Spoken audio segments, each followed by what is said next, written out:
같이 나눌 말씀을 원고를 미리 드렸습니다. 원고에서 같이 보시고 같이 은혜를 나누었으면 합니다.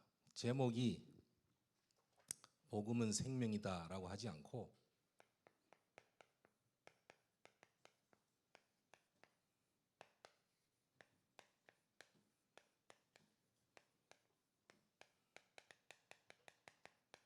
생명인 복음 이렇게 했습니다.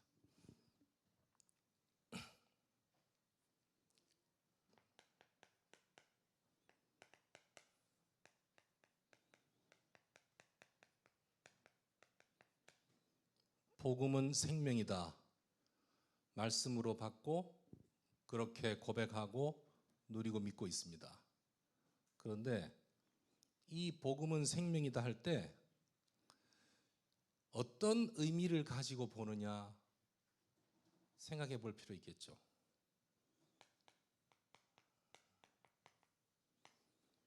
영적 의미로 복음은 생명이다 라고 할 수 있습니다.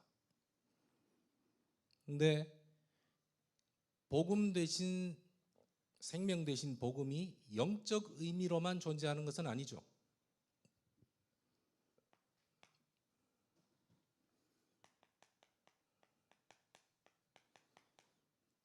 상징적인 의미로 복음은 생명이다. 그 생명이 없으면 죽으니까 복음 붙잡아야 돼. 복음을 상징적으로 생명이라고 표현한다. 그렇지 않다는 얘기를 하는 겁니다, 지금. 그럴 수는 있습니다.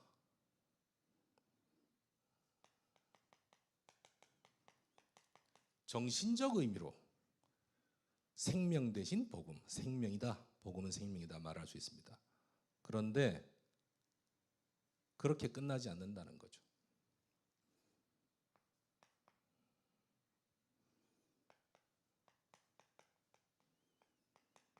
희망적인 의미를 부여합니다. 복음이 생명이니까 생명 대신 복음이 나에게 있으니까 나는 괜찮아질 거야. 다 아니란 얘기입니다. 이게. 주는 그리스도시요 살아계신 하나님의 아들이십니다 라고 베드로가 고백할 때 예수님께서 물으신 질문이 그겁니다. 빌립보 가이사랴 지방에 이르러 사람들이 나를 누구라 하느냐. 빌립보 가이사랴 지방. 빌립보도 가이사랴도 사람 이름입니다. 근데 그거를 지방 이름으로 만들었습니다. 원래 그 지방의 본 이름은 판이라는 이름입니다. 펜에이시아 할 때 판이 나오잖아요. 이 판의 의미는 모든 것을 다 포함한 이런 뜻입니다. 이게 무슨 판이냐? 모든 우상 신들을 다 모아놓고 제사 지내는 동네였습니다. 그 가이사랴 빌립보라는 지방이. 거기서 이 질문을 하셨다는 것도 의미 있게 봐야 되는 겁니다. 그렇죠? 사람들이 나를 누구라 하느냐? 어떤 사람은 선지자라, 어떤 사람은 예레미야라. 이 얘기를 다 합니다. 어떤 사람은 세례 요한이라. 그럼 니들은 나를 누구라 하느냐 했을 때 주는 그리스도시요 살아계신 하나님의 아들이십니다 라고 고백했습니다. 생명 대신 복음이 있으면 이런 의미 이렇게 다 표현할 수는 있지만 이것 때문에 복음을 생명으로 받는 건 아니라는 얘기를 드리는 겁니다.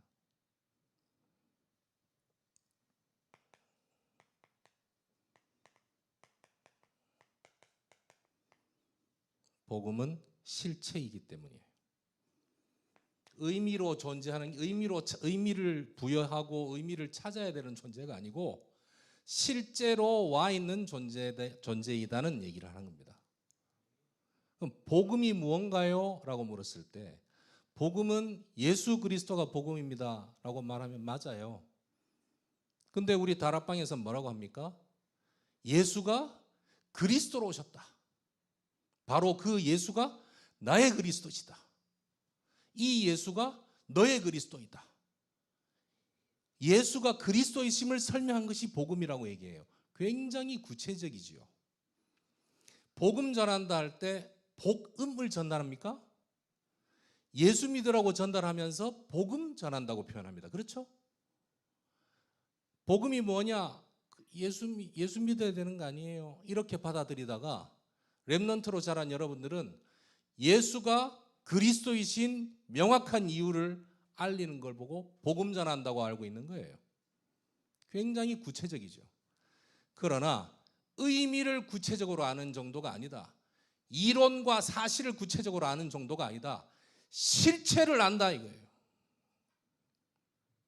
실체.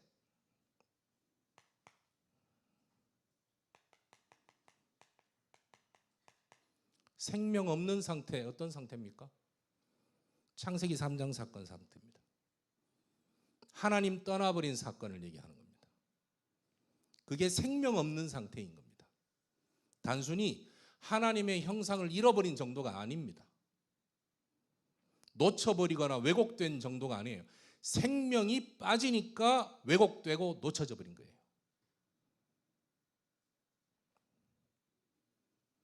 근본 문제, 하나님 떠나면서 나온 문제. 그러다 보니 영적 배경이 오죠. 무속, 우상, 점술 배경 속에 태어나서 자랄 수밖에 없고, 그런 환경 속에서 불신자 6가지 상태는 그대로 갈 수밖에 없는 겁니다. 왜 그런 일이 벌어지느냐? 생명이 빠졌기 때문이라는 겁니다.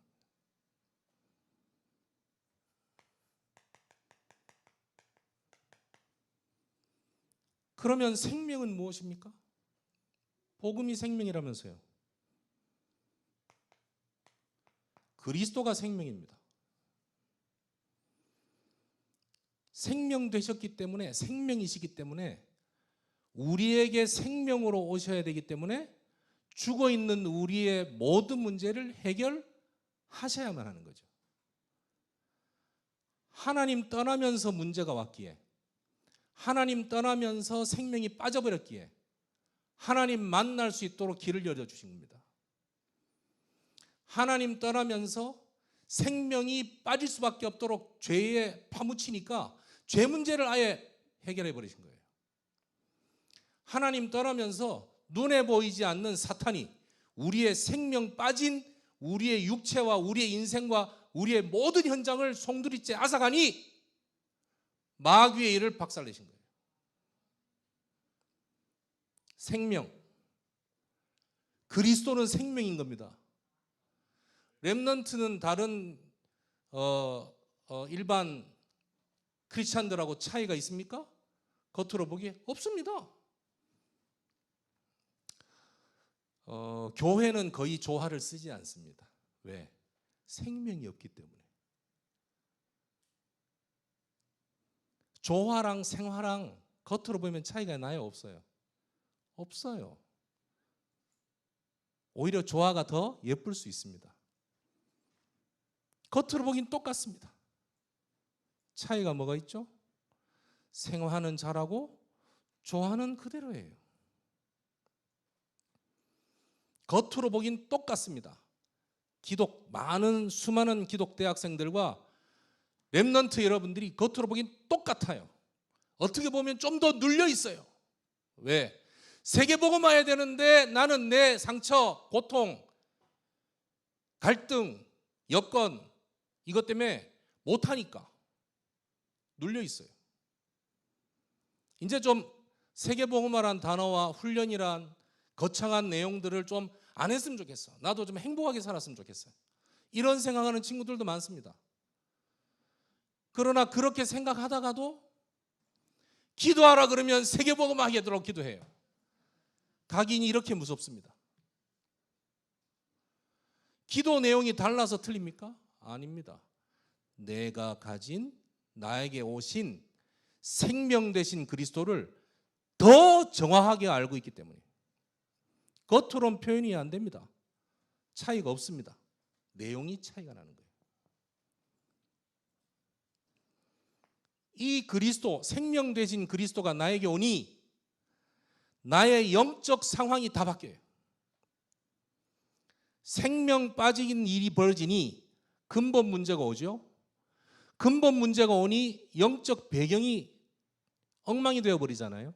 흑암, 사탄에 눌리고 운명 사주팔자에 걸리고 재난, 재앙, 사건, 사고가 계속될 수밖에 없고 거기 안에 답이 없어서 그것 해결하다가 인생 종치고 그렇게 살아가는 겁니다. 영적 상황이 바뀌니 불신자 6가지 상태는 따라올 수밖에 없죠. 생명 되신 그리스도가 오시니 영적 상황이 바뀝니다. 어떻게 바뀝니까? 생명 되신 그리스도가 나의 주인으로 오시니까 주권이 회복돼요. 그리스도의 주권으로 회복돼요. 주권이 회복되니까 영향이 나타나기 시작합니다. 나 개인에게. 그래서 영적 배경이 엉망이니 불신자의 6가지 상태에 살 수밖에 없는데 그리스도의 생명 되신 그리스도가 오니 내 영적 상황 자체가 완전히 바뀌어버려요. 그러니 신자의 7가지 축복을 쭉 갈 수밖에 없도록 인도하신다. 생명 없을 때 생명 되신 그리스도.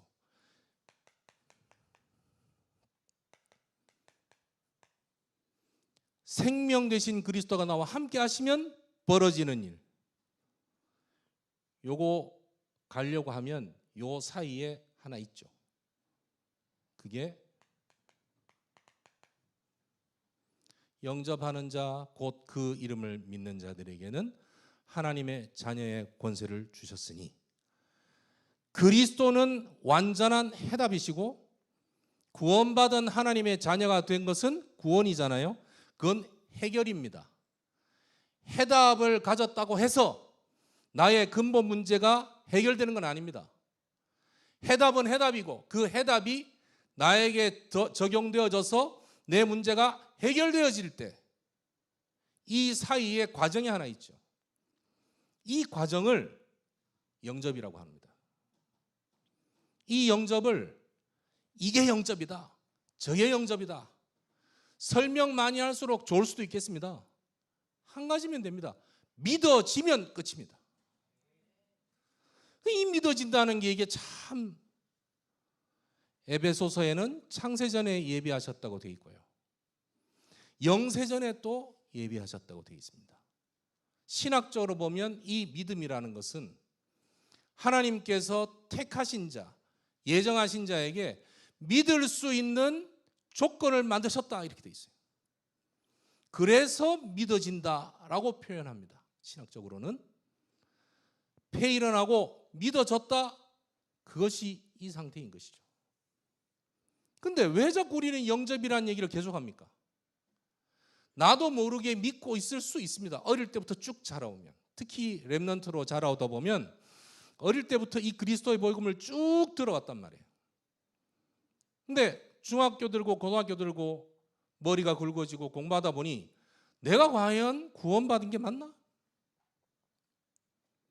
생명으로 왔다는 사실이 이해가 되기 전에는 내 오감으로 느끼는 것이 기준입니다.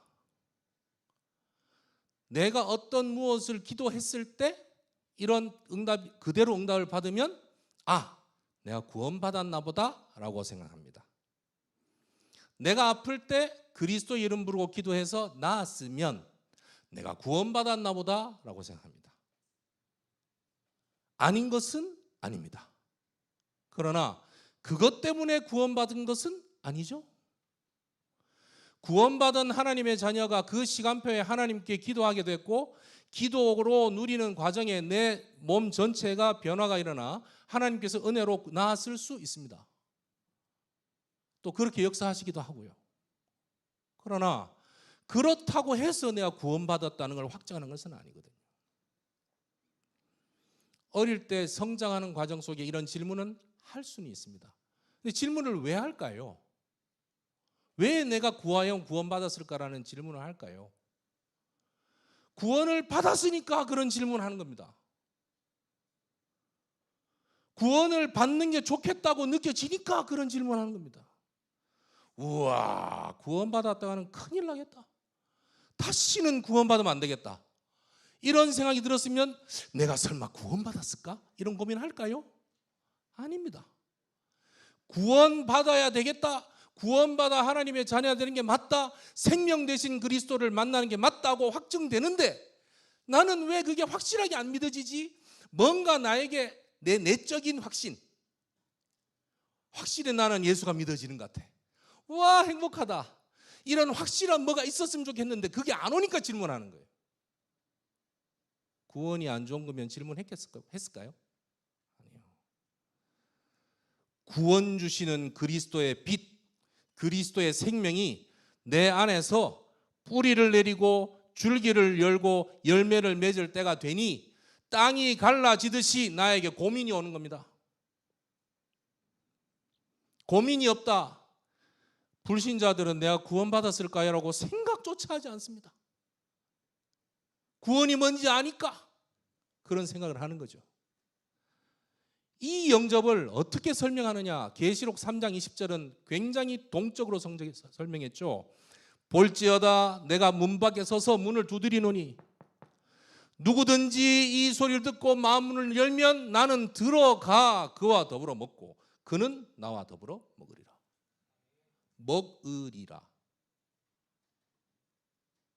더불어 같이. 굉장히 동적으로 설명하셨어요. 이 그리스도 예수를 로마서 10장은 이렇게 말하죠. 누구든지 주의 이름을 부르는 자는 구원을 얻으리라. 부르기만 하면 된답니다. 그 주의 이름을. 어떻게? 내 주인이요 라고 부르기만 하면 된대. 내 주 그리스도 예수시여. 그 불렀다는 거기에는 인정, 무릎 꿇음, 고백 다 포함한 표현이거든요. 그 과정이 얼마나 소중했으면 하나님은 그 부분을 굉장히 중요하게 말씀하셨고, 하나님은 우리에게 그냥 무당처럼 괴롭히려고 쓱 왔다가 가고, 그게 아니라 전 인격적으로 만나기를 원하셨던 거예요. 그래서 이 사실을 듣고 인정하고 믿기를 원하시는 거고, 믿는 즉시 하나님의 자녀가 되는 거라고.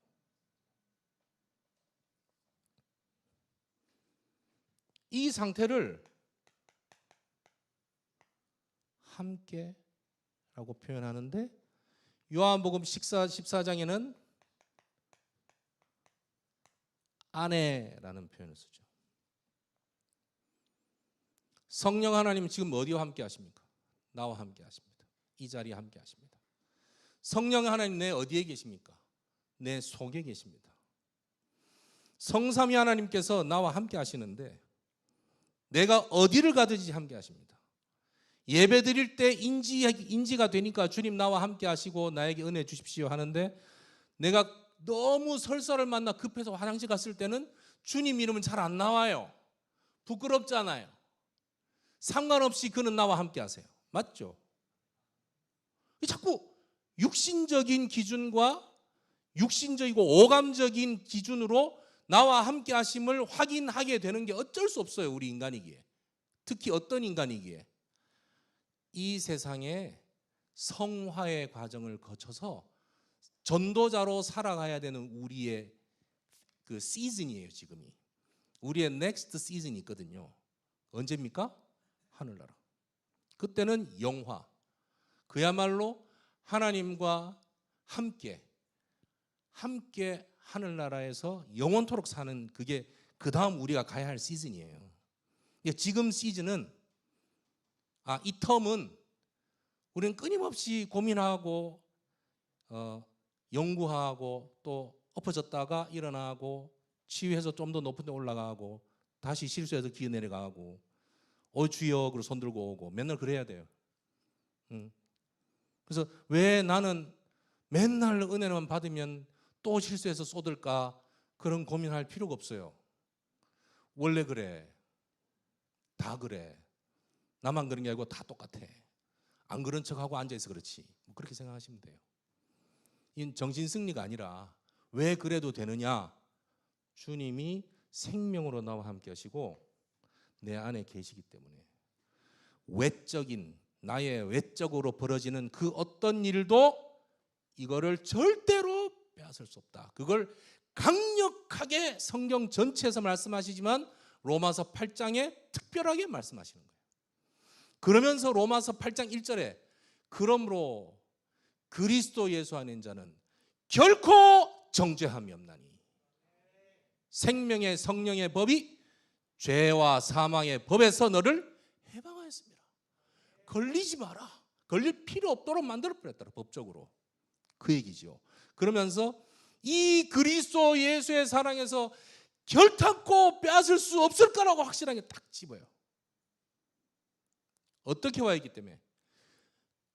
그 의미로 와 있지 않고요, 실제로 와 있기 때문입니다. 실체. 지식과 이론으로 와 계시지 않고 함께 내 안에 실체로 와 계시는 거예요. 그래서 구원받은 하나님의 자녀가 범죄할 수 있습니까? 라고 물어요. 할 수 있습니다. 구원받은 하나님의 자녀는 범죄하면 안 되지 않나요? 안 되죠. 그거는 구원받았다 안 받았다를 떠나서 범죄를 하면 안 되는 겁니다. 다른 사람에게 피해를 주는 건. 그걸 왜 구원받은 하나님의 자녀가 범죄하나요? 그건 구원이 잘못된 거 아니냐요? 이렇게 물어요. 아주 애매하게 올 수 있죠. 아닙니다. 구원받은 하나님의 자녀도 실수할 수 있고 다시 넘어질 수 있고 엉뚱한 다른 것에 휘말릴 수 있어요. 그 속에서 하나님의 의미를 하나님의 역사와 하나님의 계획을 찾기 위해서 기도하는 것이지 구원이 취소되는 건 아니란 말이에요. 그럼 그 범죄 안에는 살인도 포함되어 있고 테러도 포함되어 있고 다 포함되어 있습니다. 그럼 그거는 결국 어떻게 가야 되냐면 하나님께 물어보면 돼. 구원을 주시는 분이 하나님이고 그 사람 건지겠다고 생명으로 오신 분이 그리스도신데 우리가 하나님은 아니고 우리가 그리스도는 아니잖아요. 우리가 할 수 있는 것은 어디까지입니까? 그에게 정확한 생명 되신 그리스도를 설명하고 안내하는 것까지예요. 그가 그 그리스도의 생명을 받고 하나님의 자녀로서 하나님 원하시는 계획대로 가도록 옆에서 서포트하는 개념이지 내가 끌고 가는 주인이 아니란 말이에요.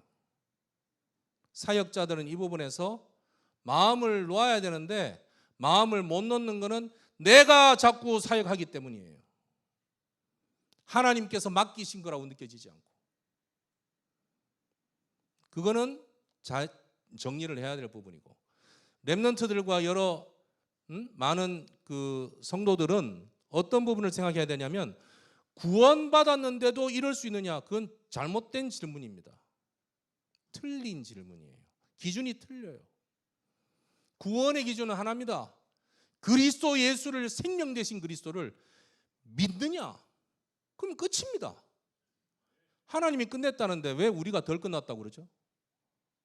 거기서부터 하나님 끝내심을 인간의 입장에서 부족하다고 느끼니까 질문하는 거라고밖에 볼 수가 없어요. 이렇게 말하면 신학적으로 문제 있음을 스스로 밝히는 입장이 되니까 그렇게 말 못하죠. 하나님께서 생명으로 그리스도를 주신 것, 그분이 내 안에 함께 하시는데 내가 상태가 이상하면 그분이 나를 떠나가지 않는다. 뭐라고 하셨죠?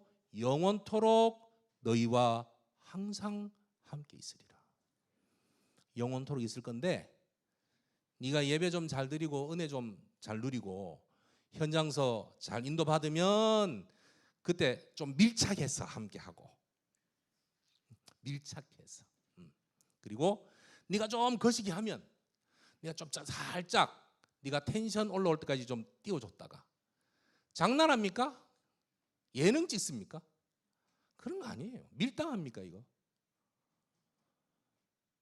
그 어떤 문제도 그리스도 예수 안에서 해결돼야지 그리스도 예수 아니면 해결 안 되지 않습니까? 우리가 예상하지 못하는 문제조차도 주님께서 해결하셨는데 그 부분에서는 확신을 가지기를 예수 이름으로 축복합니다. 그리스도는 나에게 생명이시다. 생명 되신 주님이 나와 함께 하시니 내가 살아나는 건 당연한 겁니다. 생명 없다가 생명이 나에게 왔어요. 그럼 살아나는 거죠. 생명이 오면 생명력의 힘으로 살리잖아요. 나에게 오니 내가 살아나죠. 내가 살아나니 내가 속해 있는 곳, 내가 가는 현장은 살아나게 되어 있습니다. 요 과정 속에 있는 거예요, 여러분들은. 내가 살아났는데 왜 내 현장은 안 살아나지? 이러고 있습니다. 어떻게 하면 되죠? 살아날 때까지 그냥 가만히 있으면 돼요. 왜 뭔가를 해서 굳이 내가 살아있다는 걸 스스로 증명해 보이려고 그렇게 애를 씁니까? 땅에다가 씨를 심습니다. 그리고 물을 줍니다. 그러면 뿌리를 내리고 싹이 나겠죠.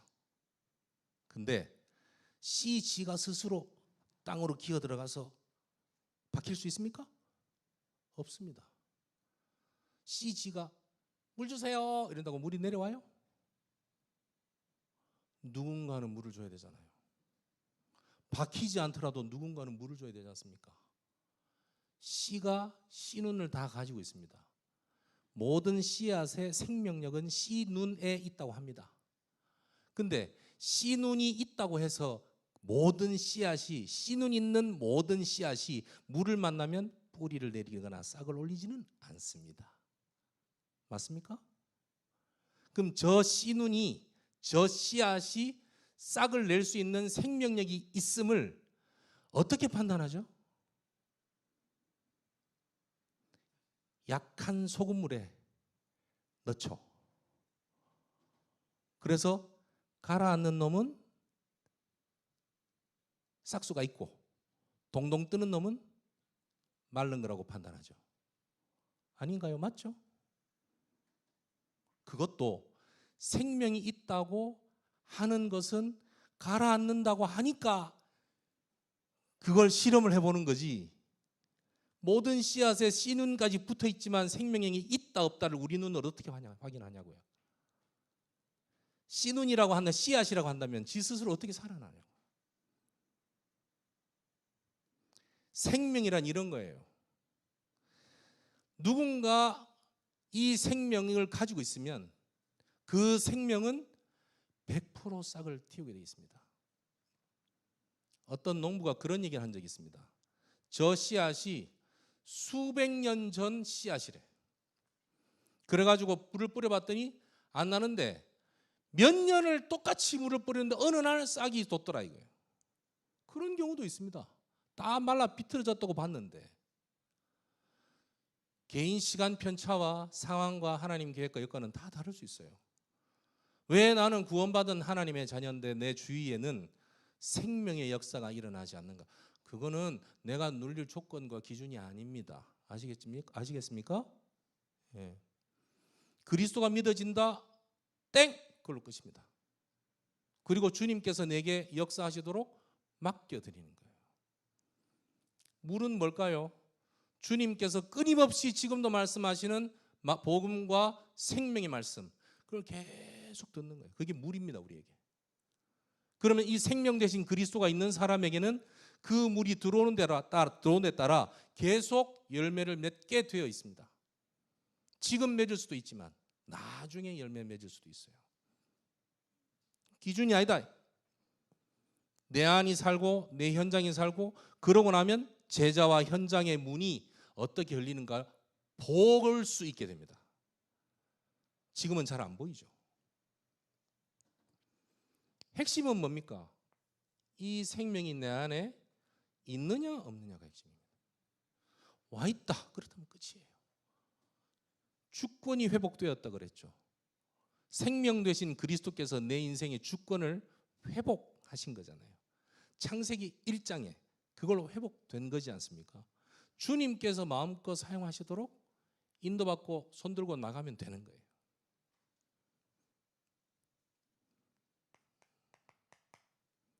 그래서 생명은 곧 예수 그리스도이십니다. 그 예수 그리스도가 바로 복음이시기 때문에 복음은 생명입니다. 그리스도이신 예수께서 나와 함께 하신다. 나는 생명을 가진 자입니다. 그 생명을 주신 분이 하나님이시기에 나를 영원토록 인도해 나가신다. 염려하지 마라. 그 부분에 대해서는. 예수가 그리스도이심을 믿습니까? 또는 믿어집니까? 그러면 된 거예요. 그 이후에 내 상황이다, 내 여건이다, 나의 배경이다, 나의 영적 문제다, 나의 상처다, 나의 실수다, 내가 지금 처해 있는 여러 재앙과 고통이다. 이 해결과 아무런 상관없이 우리는 생명 되신 그리스도가 인정되느냐? 됩니다. 그럼 그 사람 구원받은 하나님의 자녀예요. 이거 상관없이 예수가 그리스도인 것이 인정됩니까? 정말 짜증나지만 그걸 인정합니다. 그건 확실한 거예요. 어떻게 보면 하나님께서 우리를 그렇게 세워나가고 계시고 있는지도 몰라요. 이렇게 됐기 때문에 주위의 내 여건과 상황과 문제와 여러 아무 상관없이 예수는 그리스도가 맞습니다라고 고백하니까 이런 사람들을 보고 세상이 감당치 못할 자라고 표현하는 겁니다. 세상적인 문화와 기준과 상식하고 안 맞는 사람들이 이 사람들. 생명인 복음. 지식, 최고의 고상한 지식으로서의 복음도 맞지만 그 그리스도의 복음이 나에게는 생명이다. 이 마음이, 이 내용이 그대로 전달되고 여러분들에게 헷갈릴 이유 없음이 확실하게 가슴에 자리 잡아지기를 예수 이름으로 축복합니다. 결론.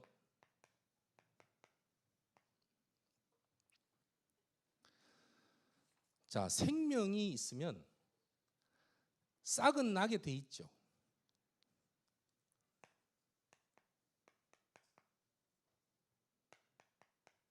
그게 되어지는 것입니다. 당연하게 되어지는 것입니다. 그런데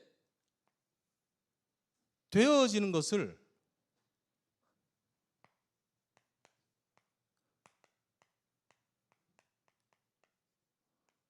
되게 만든다 할 때는 얘기가 달라요. 무슨 뜻인지 이해가 되십니까? 되어질 거를 왜 되도록 억지로 만듭니까? 되어질 건데. 씨를 심고 물을 주면 싹은 나잖아요. 대부분 씨는 물을 주면 이틀이나 사흘쯤 되면 싹은 납니다. 근데 좀 빨리 싹을 틔우고 싶어. 그래서 아침, 점심, 저녁 때때로 물을 계속 줘요. 그럼 어떤 문제가 발생하죠? 썩죠.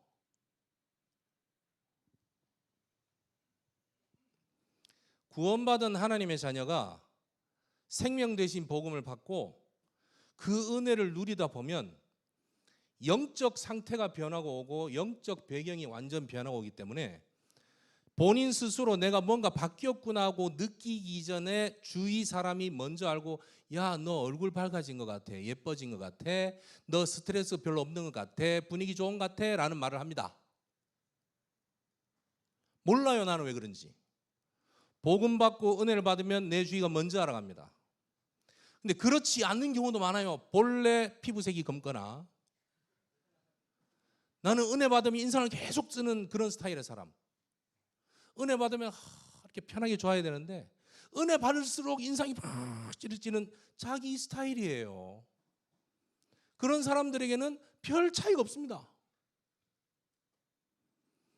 그러나 복음이 들어오면 내 안에가 바뀌면 뭔가 모르겠는데 내 주위 사람들이 알게 돼 있단 말이에요. 알게 돼 있는 걸 내가 스스로 분석해 보니까 나 어릴 때부터 너무 힘들게 살아와서 인정 안 하려고 하는 이상한 나쁜 각인이 되어 있는 것 같아. 이 각인을 뽑아야 될 것 같아 해서 계속 하면 어떤 일이 벌어지냐면 내 인생에 내 스스로를 계속 재단하면서 내 인생 태생부터 지금까지를 전부 부인하게 만들어요. 싹 다 부인하게 만듭니다. 나는 이래서 아이구나. 사탄이 그렇게 만들어 갑니다. 생명 대신 복음 때문에 우리가 바뀌는데 이거를 생각 안 하고 나 스스로를 내 입장에서 내 과거부터 따지고 물으니까 내가 이상한 상황이 돼버린 거예요. 경험 다 해봤죠? 그게 아니란 얘기입니다. 이것만 누리라고요. 생명 있는 자가 생명이 있으면 되지. 생명 말고 딴 거 누릴 이유가 하나도 없습니다. 그래서 유 목사님 메시지 가운데 복음 누리지 왜 상처를 누리냐? 복음 누리면 되는데 왜 문제를 누리냐? 이렇게 합니다. 그 표현이 그냥 표현이 아니에요. 그게 복음 받았죠. 복음 받을 사람을 하나님은 붙이실 겁니다.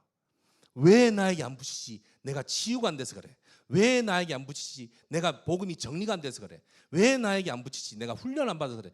맞아요. 다 맞는데 그렇게 자꾸 따지고 드는 이유가 뭐죠? 지난 화요 집회 때 지금 EBS 훈련을 유 목사님께서 강의하고 계신데요. 현장 복음 메시지 강의 중이신데 화요 집회 때 이번에 언급하신 게 이게 있어요.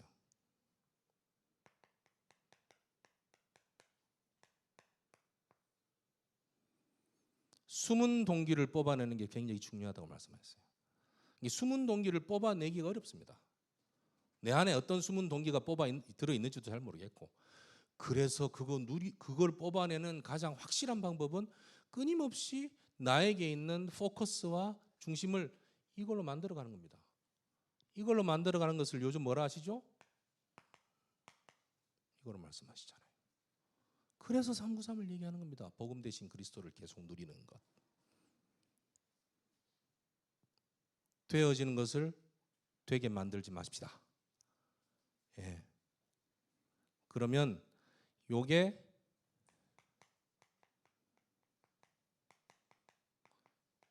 이것과 연결됩니다. 오늘 임명받는 사역자분들, 그리고 계속 사역해 주셨던 여러 우리 동역자분들, 또 렘넌트 여러분들은 곧 사역자로 쓰임 받을 거니까 당연한 걸 살펴보시고 주목해 보십시오. 의외로 당연한 게 안 돼 있는 경우가 많습니다. 그거는 실제 그 현장에 필요한 부분인데 이상하게 그게 잘 안 돼 있는 경우가 많습니다. 알고 보면 그게 절대적인 하나님 계획이에요. 당연한 것에서 절대를 발견할 수 있습니다. 이만대학 복음은 어떻게 할까요? 이만대학에 지속적인 전도운동, 복음운동 할 수 있는 망대를 세우는 겁니다. 그럼 그 망대를 어떻게 세울까요? 하나님께서 숨겨놓으신 제자를 찾는 겁니다. 어떻게 찾나요? 인도받아 가는 겁니다. 인도받아는 과정이 편집, 설계, 디자인입니다. 그렇게 생각하고 가는 겁니다. 쭉. 그러면 오직 유일성 재창조의 응답을 받아갑니다. 오직 내가 누릴 것은 복음밖에 없음을 계속 발견하고 가는 겁니다. 그러다 보면 어느 순간에 내가 다른 사람이 하고 있지 않은 유일한 어떤 부분을 가졌거나 다른 사람이 보지 못하는 유일한 포인트를 내가 보고 있다는 일이 나와요. 결과로 나와요. 그러면 나는 유일하게 봤기 때문에 내가 이렇게 하면 좋겠다라고 의견을 제시하는데 다른 사람들 볼 때는 획기적인 게 나오는 겁니다. 그걸 재창조라고 하는 겁니다. 어렵지 않습니다. 여러분들이 지금도 누리고 있고 계속 누리게 될 겁니다. 이건 확실하게 장담할 수 있습니다. 그러면 그렇게 나오면 뭐 합니까? 복음 전도 선교의 망대로 내가 세워지게 되는 겁니다.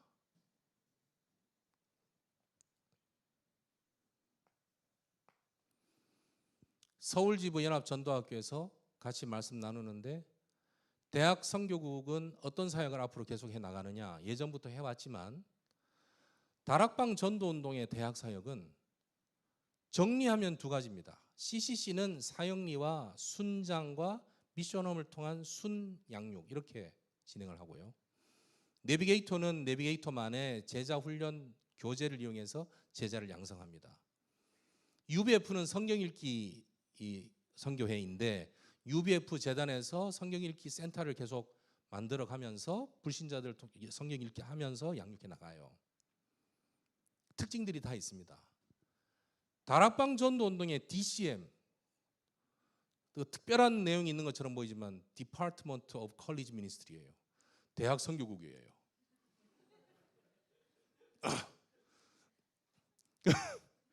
대학 선교국의 사역은 뭐여야 하느냐? 뭘 것 같습니까? 우린 제자 사역입니다. 복음 전문인들을 계속 만들어내거든요. 그걸 한마디로 말하면 제자 사역인데 그것만입니까? 아닙니다. 현장을 누비는 겁니다. 그래서 현장 정보를 정리해 나가는 현장 도표팀, 제자들을 계속해서 위해서 기도하는 제자 사역의 기록, 이 두 가지를 계속해 나갈 겁니다. 그러는 과정에 지난 8개월 동안 대학 선교국 캠프팀이 서울 지부에서 묵상 캠프, 현장 캠프 계속 인도해 오면서 우리 랩런트들과 함께 현장을 쭉 밟았어요. 자기 개인, 교회, 학과, 학교를 두고서 계속 인도를 받았습니다. 그래서 오늘 그때 새롭게 세워진 사역자들 임명을 지금 같이 하게 되는 거예요. 이런 부분들이 다 메시지로만 전달되는 게 아니고 기록될 수 있는 것들을 만들어가는 겁니다. 이거 두 개. 이거는 최선을 다해야 되는 겁니까? 뭐 해야 되는 겁니까? 이걸 하니까 우리는 현장 가서 제자 키우니까 현장 기록과 제자 기록이 남는 게 당연하겠죠? 당연하게 하는 거예요. 알고 보니까 대학 사역에 가장 필요한 거는 그 대학의 현장 기록이고 그 대학에 사역하는 제자들의 기록이에요. 필요하니까 하는 겁니다. 세월 지나면 가장 절대적인 하나님 계획을 뭘로 봅니까? 건물로 보는가요? 아닙니다. 이걸로 보는 거죠. 절대적인 하나님의 계획이다. 잡는 겁니다. 그래서 되어지는 것은 되어지는 대로 가면 된다. 되어지는 걸 억지로 하지는 마라. 되어질 건데 되어질 거를 억지로 하다 보면 무리가 오고 그걸 보고 인본주의라고 합니다. 앞으로 이 모든 것들을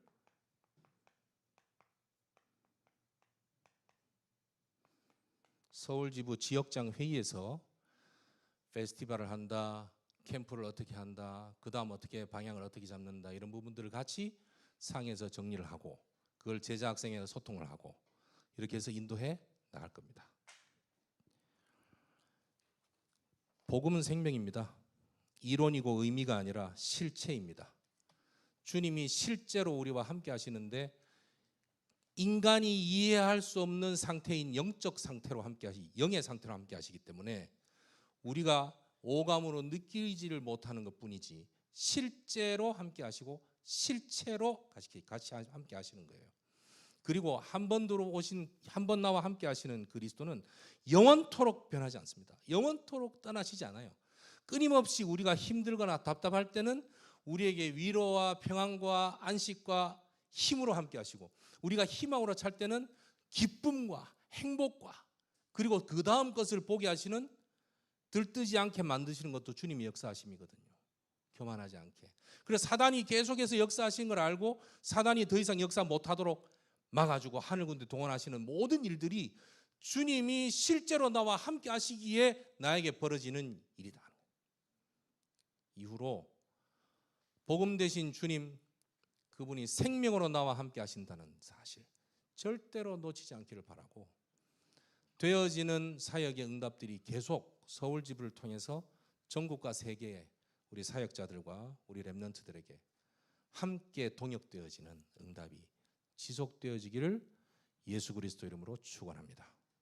하나님 감사합니다. 우리에게 생명 되신 그리스도 더욱더 구체적으로 알고 누리는 축복된 시간 되게 하시고 현장에 지금도 역사하는 모든 흑암 권세와 사탄의 권세가 예수 이름으로 완전히 무너지도록 역사해 주옵소서. 세워지는 모든 사역자들과 또 우리 동문들과 렘넌트들에게 이전에 없던 하나님의 은혜로 충만케 하옵소서. 생명 되신 우리 주 예수 그리스도 이름으로 기도하옵나이다. 아멘.